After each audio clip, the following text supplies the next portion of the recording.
What is up, everybody? Welcome into the NFC North Roundtable, where the division has been restored to its rightful place. The Detroit Lions are looking really good again. Are the Green Bay Packers on fraud alert? We're going to have to talk about them. The Vikings obviously lose, and then the Bears win their second game of the season. Let me bring in the panelists. Fellas, great week of football. Snap. I like Nick? this. Oh, look at Look you. at what Hold doing on. over there. All right. Out of here. What are you doing, Dose? Trying to take The big man on campus. Wow. Wow. Wow. You see that? You leave for 1 week, and this guy, come on, Dose, just creeping Takes in on the over. host spot. All right, fair enough. All right, fellas, let's not belabor the point. Let's get right into this. We have some games to talk about from week 4, and then we got to preview only 2 games for week 5. So we got a couple bye weeks going on. I think probably coming at the right time for both teams potentially.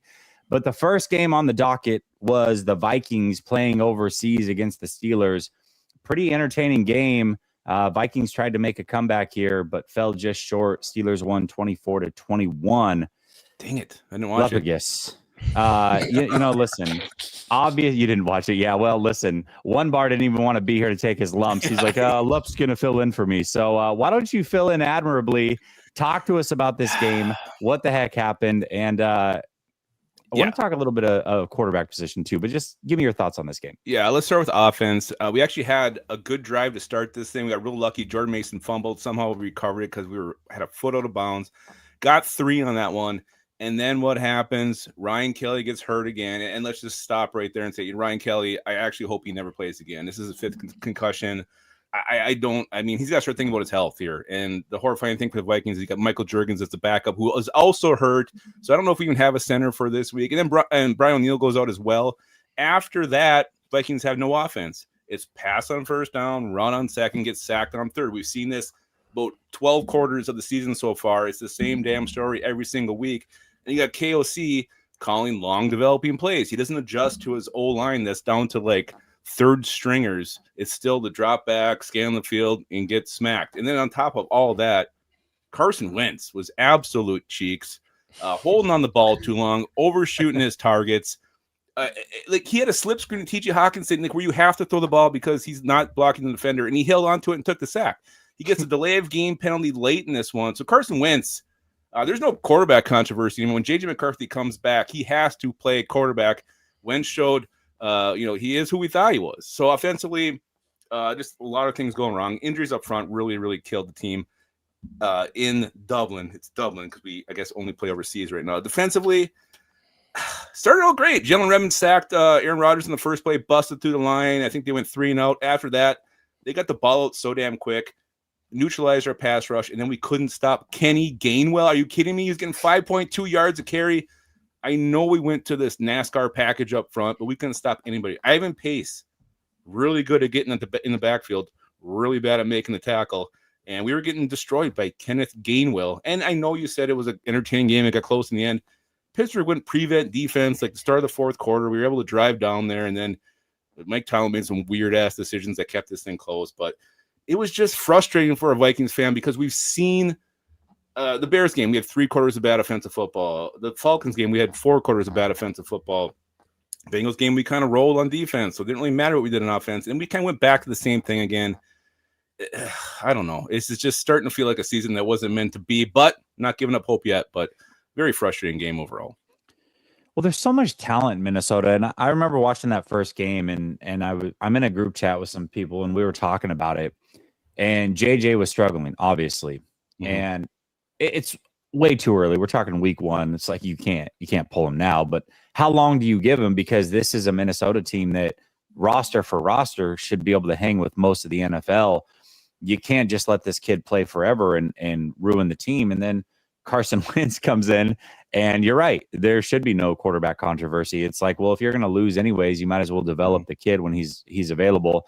I think long term, as bad as it sounds, this is just my opinion, I think that was probably the best thing that could have happened for the Vikings, because at least you're going to see for sure what J.J. McCarthy has. If Carson Wentz had come in and played really good football and the Vikings were winning, it might be tough to go back to J.J. And so this might be a little bit of a blessing in disguise. What do you think about that? Because I'm sure that I'm sure the conversations were happening amongst the Vikings fan base already.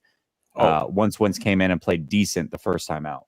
It was 3 minutes in the Bengals game where everybody was calling up J.J. McCarthy a bust and we should go with Carson Wentz. I mean, we were live streaming. That was the comments we were getting. I mean, love you guys, Vikings fans. Hit skull in the comments. But, yeah, it was like we got to make the switch right now. But, I mean, honestly, right now, this Vikings team feels like a 9-win team at best. And if that's the case, you have to know what you have in J.J. McCarthy when the season's over. So I know he comes back. It's the Eagles, Chargers, Ravens, Lions. It's a horrifying stretch.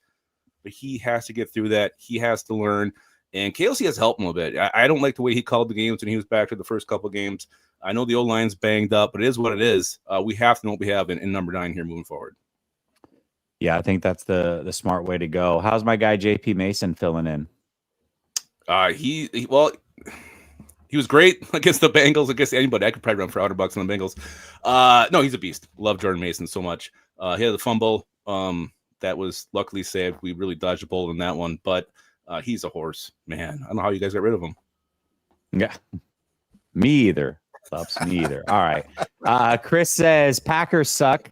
Can't even get a win, and then follows it with Skull Vikings who they can't even get a tie. Lost. They can't even get a tie. Yeah. You had me until the Skull Vikings. What are you going to do? All right. Well, let's talk about a team that did get a win against the Browns. The Detroit Lions won pretty handily, 34-10. I got to say, Dose, this offense is really starting to wake up for Detroit. This had to be a concern for Detroit Lions fans going into this season, how the coordinators were going to work out. Offense is not an issue. You guys hung 50 plus a couple weeks ago, 34 this week against a good Browns defense that held the Packers to just 10 points. Very, very impressive stuff. What did you see from this game, and how are you feeling overall about your Detroit Lions?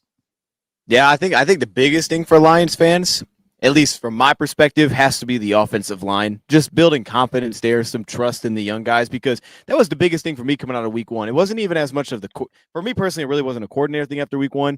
Obviously, there's going to be questions with that, but it was really the interior offensive line because it looked messy against Green Bay. And it was like, hey, man, they don't have Kenny Clark in there anymore. And that was always a problem for us. And we look really bad up front on the interior specifically. Like we don't have a run game, which is weird. We always have that. But since that game specifically, we've found that. And even in this past game against Cleveland, Montgomery really didn't have much success at all. He had like 1 yard to carry. So that prop bet was a disaster, by the way. Just a disaster. Okay, don't bet. Don't listen to what I'm saying. I was like, Monty's going to hit his number. Dude was like 5 carries, 5. Every run was 1 yard. It was crazy. But Jahmyr Gibbs popped. And it was cool to see, we've had that where you got 2 different backs that some games it fits better for him. It was a very athletic Cleveland Browns defense, very athletic linebacker room. And I think his speed really fit that well. But I think it's good to see now 4 weeks in the season. There's a lot of different ways they can run the ball. There's a lot of different ways they can attack teams schematically, and it feels like it's carrying over really well from last year. I think Tate's improved really fast. Mahogany hasn't been fantastic to this point. There was so little we saw of him last year, so I think there's still questions there. But I think Tate's grown into his role so fast, and Glasgow's kind of settled in to center that group as a whole. It's felt like it's come around way faster than maybe was expected after week 1, really from that time on. And I would say the same thing about the defense. I mean, this game was really special teams. Khalif Raymond broke it open. He had the punt return for a touchdown. So we finally got one of those, which made it 27-10, I think, at the point. And then defensively, it's the secondary. The secondary has come together. They played really sound football together. And my biggest takeaway for Kelvin Shepard has been he's had different strategies for every game, right? They have their core of who they are, but it hasn't looked the same each week. They've had different wrinkles. They have different approaches. And I think that's cool because I didn't really know that was going to be the case with Kelvin. I thought we'd come in and we'd have certain matchups and we just get, no, that wasn't good. We shouldn't have played him like that. And it'd be a growing process. But to this point, it hasn't felt like that with Kelvin. It felt like he's been very unique. He made Cleveland make tight window plays, and they just didn't make nearly enough of him in this game. So I thought they approached it right. So, yeah, I mean, you said it. Look, the offense is in a good spot because the offensive line seemingly is in a good spot. And with that being the case, the pass game hasn't really missed a beat. It all kind of feels the same there. It's more so for me, just the offensive line has come together a bit, and that secondary has picked it up again really since week 1. We had a couple breakdowns week 1. Haven't really feel like we've had any sense. I mean, we've lost matchups, but there's no breakdowns happening back in. A linebacker's playing big time football. I think the biggest takeaway for me is how many guys are actually returning. With all the talk about the coordinators, there's still so many players that are in their same role year after year after year, where a lot of both sides of the ball feel the exact same. It feels like we're just picking up right where we left off. So it feels like it's happening a lot faster than maybe what was going to be expected after week 1. Well, I want to shout out two guys for the Detroit Lions that were really under question, I think, maybe more so not even from Lions fans, but just across the NFL stratosphere. Jared Goff. Oh, what's he going to do without Ben Johnson? When he doesn't have the elite players and the elite coordinator, he's always kind of a scrub, was what was put on him. And then Dan Campbell, he's a merchant of his coordinators. Let's see what he does. And it didn't look good early on for either of those guys in week one. And then even in the preseason, it looked really bad. The Lions just seemed really unorganized. I remember the preseason game against the Chargers. That one really surprised me because I'm looking at how everybody showed up in that game. And I'm looking at a Dan Campbell coach team. I'm like, they should be more buttoned up than this. I don't care who the players are. So it was a little worrisome, but then you guys start to put it together and everything is starting to flow. So talk to me a little bit about Dan Campbell. Is he getting enough flowers, do you think, across the NFL sphere? And then Jared Goff as well, because both those guys, I think, probably deserve a little bit more credit than what they were given at some point during this offseason into week one as well. Yeah, no, I think a big part is the Goff part, first off, because I think that narrative with Goff, it's a fair narrative because there's some truth to it because he, it was awful. His rookie season was a disaster. And then he got McVay and he cooked, and then it kind of finished in a rocky way. But I think the difference is this isn't the same Goff at all. Like he doesn't play the same way. He has way more control. I mean, there was so many stories back then about him not having really any control at the line. This has become his team since he's gotten here. And I actually think it was a really good thing that, Ben Johnson, when he became the offensive coordinator, it was his first time doing it. They kind of molded it together. They made this thing their thing. And then, of course, as we know, our new offensive coordinator was part of that as well. But I think what's so big to why it's so consistent is Jared Goff has so much control over what you see. I mean, we check all the time at the line. We're getting into plays that are just like, oh, okay, that's just a beater for that. And it wasn't perfect week one. There's a couple of times Green Bay was disguising like crazy, and we got into some bad looks. But more often than not, you feel like we're getting into the right play. And I think we saw that against Cleveland right from jump, the big shot play that we had. We got into the perfect look offensively to get us a wide open Amon-Ra St. Brown. So I think that's the big difference with Goff right now. It's not as much of what he's doing physically. I think what's showing off physically is he's moving a little bit better, because he understands where he's going with the ball. He's so comfortable within this offense. And I give credit to John Morton because he's been able to seemingly not change a ton to the point where it doesn't feel like, Goff's trying to figure out new things and it's bumpy. It just feels like he's picked up right where they left off. And there's enough things that are similar here for Jared Goff that he's really not having there's no figuring it out. Ever since he's gotten here, it's been a process of that.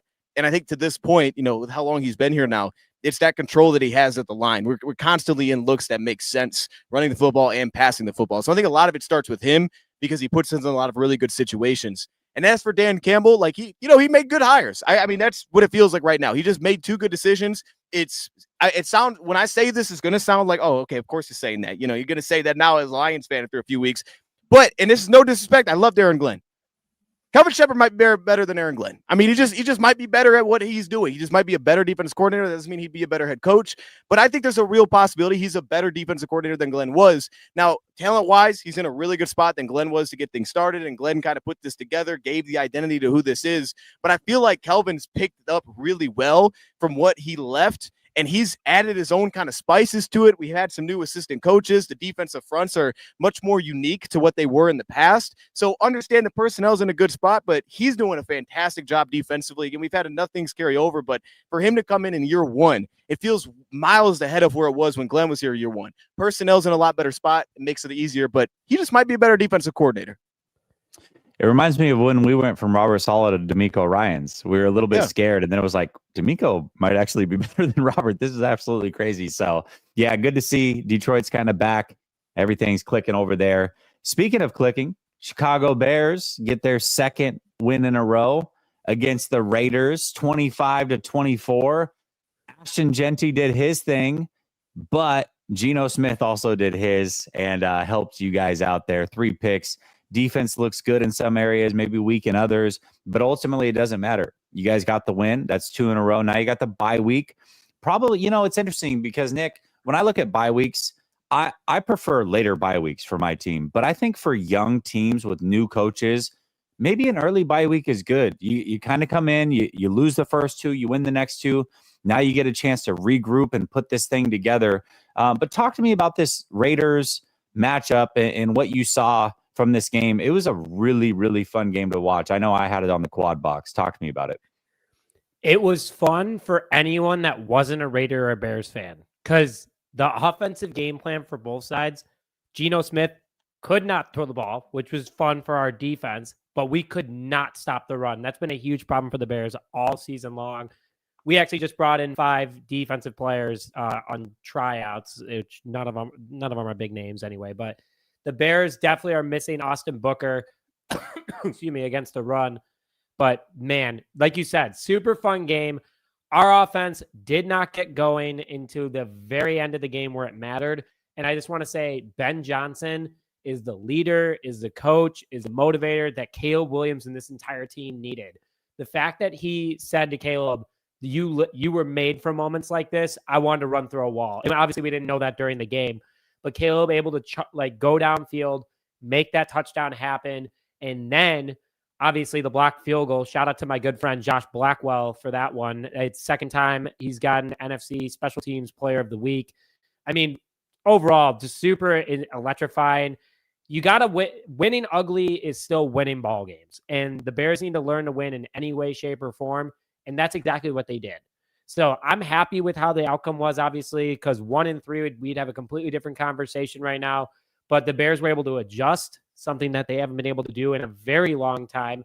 They were able to grind it out mentally, get things done, and be able to put themselves out on the field in a good position every single time. That being said, still big concerns with the defensive line. We are arguably the worst run defense in the NFL now, even though it's not on paper. You just watch the Bears. I mean, there's always a wide open hole against this defensive line, which is a big concern. But our secondary and our linebackers look really good. Kevin Byard with 3 interceptions, 3 quarters in a row, fourth quarter Dallas, first quarter Vegas, second quarter Vegas. Tyreek Stevenson, who was the worst defensive back in football after that Detroit Lions game, has only allowed a 4.86 passer rating when targeted and 6 total yards off 13 targets. Dude also forced fumble recovery. He's doing a really good job. And we don't even have Jalen Johnson. We don't have Kyler Gordon. We don't have TJ Edwards. Colson Loveland didn't play in the game. Cole Kmet had 6 drops. That's another problem. But this Bears team is learning how to win, whether it's ugly or not, in big culture shift. The offensive line, though, last year at this time, we had almost 20 sacks allowed. We've only allowed 7 so far this year, and 6 of them came in the first 2 games. So this offensive line is looking a lot better. The pieces are starting to come together. Caleb's looking more comfortable with the playbook. And shout out to Rome Odunze, too. That guy's a dog. And I think that the Bears are a really good duo in Rome and Caleb right now. So I'm amped entering the bye week. We need it. We have a lot of injuries. Need to recoup. That's exactly what Ben Johnson said. And the other thing, too, is that Ben Johnson is having practice this week during a bye week. I know teams will go in for film and whatever, but he's running full practices. They had off today. They had practice yesterday, have practice tomorrow. But I just love the culture of this Bears direction. And super exciting going into the Commanders game because the Bears are just digging deep and they're finding ways to win. So I'm very happy with the outcome this past Sunday, even though it wasn't pretty at the end. Well, it's about winning ultimately, and that's what they're able to get done. And Ben Johnson's building a really good culture. It seems him and Caleb Williams are starting to click a little bit. And it did seem like an interesting pairing at first because Ben Johnson is one of those coaches that wants his quarterback to play on time and be accurate. And Caleb Williams is more of an improviser. And so it's like, man, can you really make this work? But they are making it work, and they've won a couple in a row. It's good to see for sure. Let me ask you this, because you did talk about coming out of the bye week, and obviously there is no game. So I'll ask you, what improvements do you want to see coming out of the bye week? Like, what are you looking for coming out of the bye? Number one is going against the rush. I mean, Bears defensive line has to find ways to stop opposing offenses because they can't pass against us, but they can run all over us. So that's number one.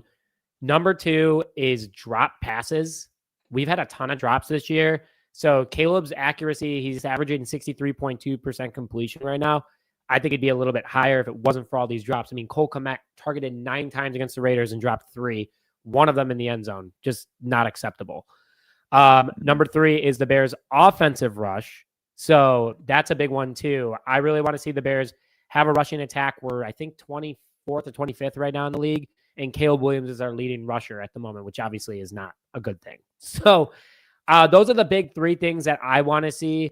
I also would like to see how TJ Edwards come back. Noah Sewell is doing a really good job filling in for him, but we are missing his pass coverage over the middle, especially with tight ends. Tight ends are cooking us a little bit too in the passing game. That's the only thing they got going for him right now. So those are the big improvements that I want to see. And honestly, it's nice as a Bears fan that those are the problems, because I could have given you a laundry list of things last year, but there's really three that are serious, but they're very fixable if Ben Johnson and coaching staff gets it done quickly. All right. Well, speaking of entertaining games, holy crap, Packers and Cowboys. If you're not a Packers or a Cowboys fan, 40-40, absolutely fun to watch. Both quarterbacks went crazy in this game. Although ties are awful in the NFL, and the Packers come back down to earth a little bit.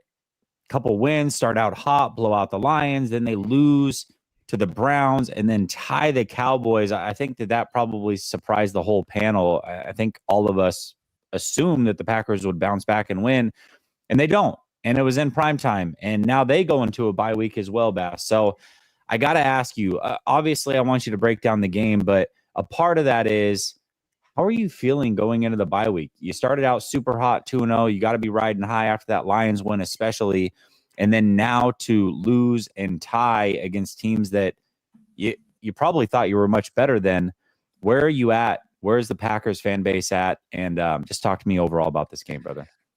I think a lot of Packers fans, at least I am, just kind of conflicted, because it's like you saw how good that defense was through the first 3 weeks. You saw them stop the offense of the Lions, given they're still getting things together. The Commanders with Jaden Daniels, and then you expected it against the Browns. And not to say I expected the same thing as the first 3 weeks against the Cowboys, because to be honest, Dak is playing at an extremely high level.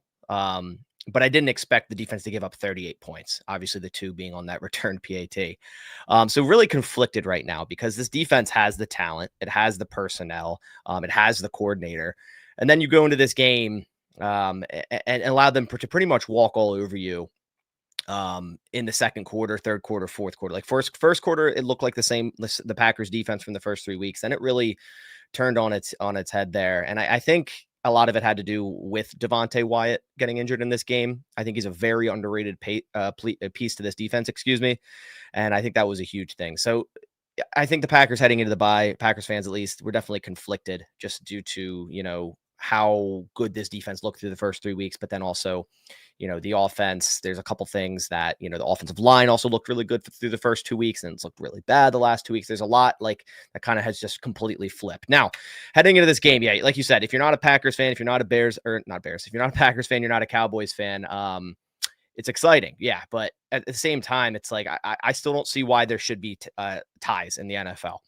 I like how they implemented the new overtime rules.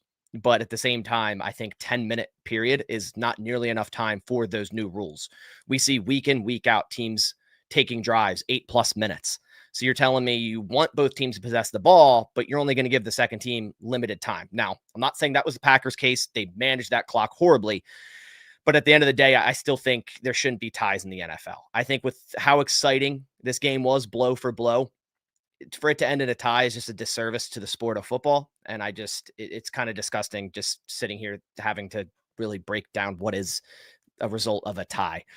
Okay. So outside of the tie and whatnot, I'm going to start with special teams, because it was awful. And without 2 blocked field goals now, field goal / PAT, the Packers, in all intents and purposes, would be 4-0. We had that blocked field goal against the Browns. And then in this game, a blocked PAT that returned for 2 points. Obviously, that played a big difference. It's a 3-point swing. And the game came down to 3 points there at the very end, the Packers having to tie it with that. Whereas that would have been, say, a game-winning field goal per se. Also, the landing zone stuff. Brandon Aubrey is a wonderful kicker at this, driving a knuckleball off kickoff. But it seemed like the Packers players weren't even coached that if it bounces in the landing zone and you need it in the end zone, that it gets brought to the 20, not the 35. That happened 3 separate times. Also, coverages on kickoff.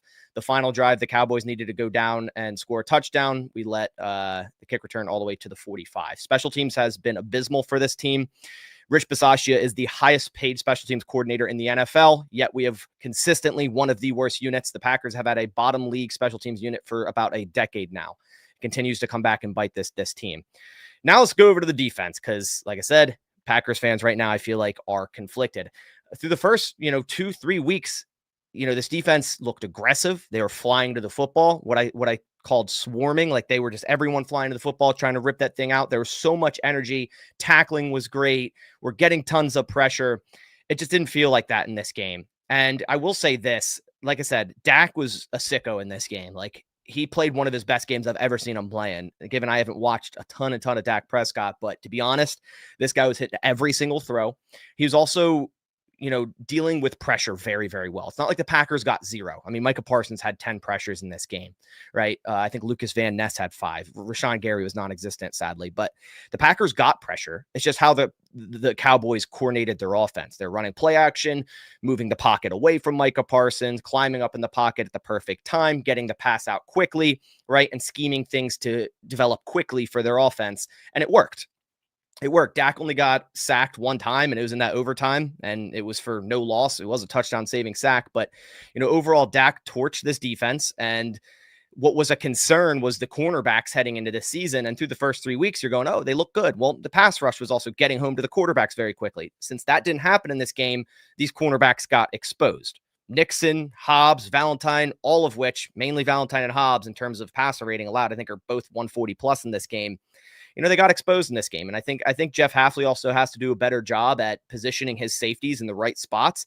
A lot of the times in this game, I saw him dropping X into the box as a blitzer and leaving Evan Williams back at single high, when I think it should be the other way around. I think X has so much range and he can get over to, a go route on the outside. Couple that happened to Pickens. I feel like if it was X there, it would have been a different result. So overall, I just want to see the defense bounce back, and they should after the bye, playing the Cincinnati offense, who just can't get anything going. It seems like they're getting too cute at times. Dion, when you talk about the Packers defense, you talk about, Hafley doing a lot of pre-snap movement, but I feel like he's kind of doing too much right now, and it's hindering his defense. Like there was a 3rd and 5. I think it was in the 4th quarter I think it was overtime. It was a 3rd and 5, and the Packers post snap rotate into an invert cover 2, and the cornerbacks just bail out to deep halves. I'm like, you just gave a first down to Pickens in terms of that rotation. So, I think the defense is getting a little bit too cute. As for the offense, I really don't have too many concerns. I think Jordan Love, just like Dak Prescott, had a very, very good game. I will still say that the offensive line is a struggle point, but at the same time, you're without Aaron Banks and Zach Tom in this game, but you're also playing a very inept front 7 of the Dallas Cowboys, but yet you made them look like a good front 7. They were still getting pressure on Jordan Love. Obviously, that game-changing fumble before half, Rasheed Walker got smoked by, I think it was James Houston. Dion, obviously, you know who that is. I think it was the guy who pooped his pants last year for the Lions. Obviously didn't poop his pants in this game. Made a game-changing play on Jordan Love and just beat Rasheed Walker. So the offensive line needs to get better. We started to see some success running the football later in this game. Like Josh Jacobs looked like the normal Josh Jacobs we're used to seeing. As for receiving, Romeo Doubs went off in this game, which is great to see. This guy is like their clutch guy in dire situations, whether that's, goal line situation or 3rd and short. We saw Matthew Golden get 5 for 58. They're still utilizing him some. Tucker Kraft got going. Savion Williams even got going in the receiving game. So I have nothing too much of a concern for the offense outside of the offensive line. But yeah, just right now, I feel like with a tie against the Cowboys, which we should have won this game, it's just a little bit conflicted heading into the bye. You're muted, Jesse. So that's rough. You guys definitely have some injuries along the offensive line. Aaron Banks, big time payday coming over from the 49ers, really hasn't done much. So what are these injuries? Are they long-term injuries? These guys coming back soon? What's the word on them? Aaron Banks, he's kind of been in and out with just a plethora of different injuries throughout the season. Like it started in training camp with a back injury, then he returned, and then he's out. I believe it was week 1, came back week 2. Now he's on the injury report with a groin injury. Didn't practice all before this game. Obviously didn't play in this game. It's just been a plethora of injuries. He hasn't been able to just stay healthy. And even when he is on the field, it hasn't looked good. And then Zach Tom, he has the oblique injury that he thought he could play through, goes out there against Cleveland, checks out after one snap, and he's like, yeah, I cannot play through this. So he should hopefully be back week 6, but it's still definitely it's hindering this offensive line for sure. Yeah, absolutely. And we know offensive line play certainly hurts the quarterback play, but Jordan Love has been balling out of control, man. Very, very good game from him. All right, let's get into our sponsor here. Oh, he's going. There we go. Hold on. I knew he was going to do that. I got to reshare this screen here because I had to leave. I guess my audio is all jacked up. I don't know what's going on. Sound good. I don't know what's going on. Now. Do I? Okay, perfect. Good. Do I sound good? Do I look? How do I look? I'm just joking. All right. We only have 2 games this week. So Lepagus, you're going to be the star of the show. You're going to give me 2 picks. And then Dose, you're going to give me 2 picks. So we'll start with the Vikings. Anything that you see here that you like, you let me know, more or less. It's up to you. We got a JP Mason at 67.5. Yeah, go ahead. Will Reichard, what's you got? You got to go higher. It's gonna be a field goal game. Oh gosh! All right. Let's see if we got anything. I don't see anything on nothing in the kicker. Nothing. All right. Carson Wentz 209.5. I gotta go less on that. I gotta go less. This defense, the way our line is, I just don't know if he's gonna have time to get that ball out. So yeah. And then just Judkins, does he have a rushing yardage? If you go into it, it should. Judkins is at the top. If you just click on the rushing yards. Oh, just go to rushing. Where? Yeah. Look at that. There he is. Got Mason. We were horrible against the run last week. Yeah, go more. More? Yeah, do it. All right, here we go. Judkins on the more. You're fading your own team. You gotta love it. Okay, let's put Detroit here. Being real. Hey, that's fair. That's totally fair. All right, we got the Lions versus the Bengals. My gosh, man, this should be a blowout. We'll see here. But what are you seeing here, Dose, that you like? You gonna double down on Montgomery 2 weeks in a row and screw me over? Yeah. You know what? Let's do it. Let's go, Montgomery. Montgomery's gonna get his touchdown. Look, man, every fantasy owner was disappointed last week. He owes some people. All right. What else are we thinking here? We got a bunch of touchdowns for these guys. We could do. Let me check receiving yards for some of these guys. Ooh, Monra at 72.5. Gibbs at 23.5. Williams at 41.5. You like any of these? Laporta? Yeah, I like Williams. He dropped like 7 passes last game, so it's only right he makes a couple of grabs. All right, perfect. Let me put this entry in. We're gonna go a 10 spot to 8 times our money. Should put us around 87 or so. Yep, $87 on the line. So here's the deal. Promo code RTS to get your 100% deposit match on Sleeper. They're also running a promo right now where your first bet, essentially, you're going to get an extra $20. So you might as well roll with that as well. They always give you a freebie pick. And the other thing that I like about Sleeper is that sometimes you get buyer's remorse. And you see that free cancellation there. 4 minutes left. I can cancel this thing. We're not going to because we let it ride here on Roundtable Sports. But you can either fade us or you can tail us. That's completely up to you. But either way, use promo code RTS to get your deposit match and your free 20. All right. Let's start breaking down next week's games. And there's only 2 of them, which means you guys get to sit back, Nick and Bass. You don't have to talk about your own teams, but I am going to have you break down the other games. We got a barn burner here. Vikings versus Browns overseas again. Nick, I'm going to start with you on this one. Who do you have winning this game, and what is the final score? I mean, Cleveland's defense is legit. There's no denial about that. I mean, what they did against Green Bay, what they did against the Ravens. I mean, I think that Cleveland is going to shock some people this year. I think the Browns are also 2-2, if I'm correct, right? Or are they 1-3? 1-3. Well, they beat the Packers, so that counts for 2. Stinky. Wow. Stinky. Yeah. Even though the Lions torched them, Packers couldn't do it. That's pretty speaks volumes. I think Minnesota is going to be playing mad, but I think Cleveland's going to pull off an upset here. Sorry, Lopez. I'm sorry. I think that their I'm just not defense surprised. is so good. And if it's even against JJ McCarthy, I mean, you have Wentz who's booty cheeks, or you got a rookie out there that's going against Myles Garrett in that tough secondary in Cleveland. It's going to be a tough game. I have Cleveland winning. I think it's going to be a close one. I think it's going to be just like the Packers Browns game, but maybe 16-13 instead. Well, listen, we know Donald Trump's a Bears fan, and but either way, what does he think about the great state of Minnesota? The great state of Minnesota. They don't like me very much up there, but the Vikings, they really like me. JJ McCarthy, I know he voted for me. He's a winner. I'm a winner. He's the only guy that wins for the Vikings. They need a lot more JJ McCarthys. Lots more of them.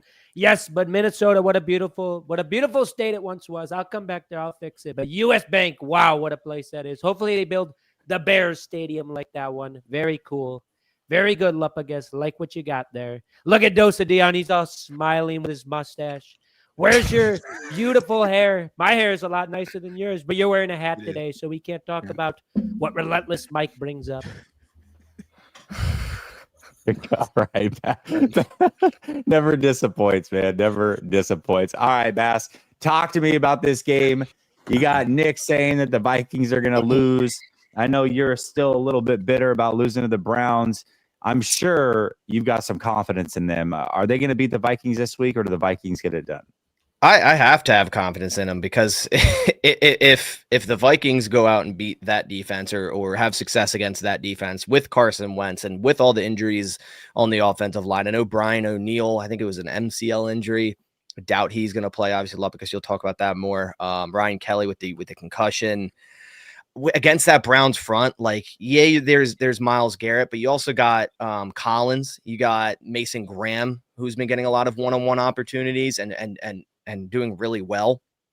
I think, Flores is going to have a game plan versus new quarterback Dylan Gabriel, and I think he's going to have good success, but it's also an unknown there, and I think Flores might give Minnesota in terms of their offense opportunities by creating turnovers against Gabriel. But I think that Browns defense is going to be too much against Wentz. I think with the offensive line injuries, I just don't know if Minnesota's be able to move the ball. And when they struggle running the football, it just seems like their offense is very stagnant, and the Browns have a top 3 run defense as well. So I'm going to go Cleveland 17-10. Ooh, 2 for Cleveland. Dose. Is it possible that Wentz should be believed in less than Dylan Gabriel? Oregon Duck Dylan Gabriel, by the way. Shout out to the Oregon Ducks. But it's his first start against at least a highly touted defensive coordinator. Both of your other partners here are picking against the Vikings. Do you agree with them, or do you actually have them beating the Browns this week? What are your thoughts? No, I do think it's possible because of the situation. That's what it is. And look, Cleveland offensive line is in a better spot right now than it has been this season. It's about as good as it's going to get. And that receiver, Isaiah Bond's been cooking a little bit for them. They're not terrible. They get their tight ends involved. There's opportunities there that can be had. There's a little bit of opportunity there. Judkins can roll a little bit. I mean, Lupagus has been going for 80 yards in this game. So if that's the case, they got a shot.